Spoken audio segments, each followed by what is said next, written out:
Good morning, everyone. Namaste. We are going to be reading out of my Don't Believe Everything That You Think. And we're on chapter 5. If we can only feel what we're thinking, don't we need to think positively? I know this is going to be backwards, but I want to share this chart, thought versus thinking chart that they posted. You can even see that, but... thought away from peace, love, joy, which comes from a state of thought. Dickon Bettinger. There is a caveat I haven't mentioned yet to the principle that we can only feel what we're thinking. The more accurate way of describing it is that we can only ever feel negative emotions when we are thinking. The goal isn't necessarily to stop feeling negative emotions. Some negative emotions can be helpful, such as feeling fearful when walking down a dark alley alone with no one else in sight. These negative emotions are only helpful for survival, but if we don't constantly encounter life or death situations, negative emotions are more unhelpful than helpful for most of us. We are going to be moving forward with the context that we are not struggling for physical survival, so we will be using the context that negative emotions are not necessarily most of the time. When I mention what we can only ever feel, what we're thinking, most people assume that we must be thinking positively to feel positive emotions. Instead of convincing you this is true, let's do another thought experiment so that you can experience the truth of yourself. Recall a time when you felt the most joy and love ever felt in your life, and feel the feelings that you felt as much as you can for at least 30 seconds. What thoughts are going through your mind at that time? Peak moment when you felt the most joy and love. I am not asking you what you were doing at the time, but what thoughts were going through your head at that exact moment. Many people who answered this realized they had no thoughts during that exact moment. Were so grateful or happy. For those who answered they had the thought that they were grateful, did you feel that joy and love before you have ever had that thought? So take 15 seconds to answer the question before moving on. What insight and epiphanies did you have?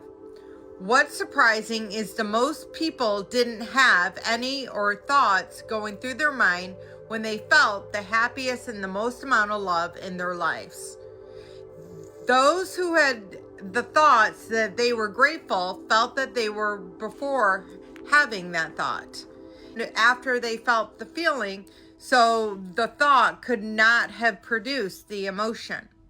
This brings us to another truth. You do not have to have thoughts to think, to feel positive emotions. The beautiful part about truth is that you need no justification because it can be experienced right here and right now. It doesn't need to be proven or rationalized to you. Experience this truth firsthand by the experiment we just did. Here's why we don't need to have thoughts or think to feel positive emotions like joy and love. Our natural state is joy, love, ecstasy, freedom, and gratitude. This may be hard to believe, but it's natural. Why don't we feel that way? We come back to it.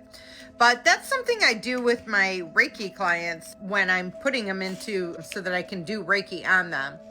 We're in a more calm, state of flow.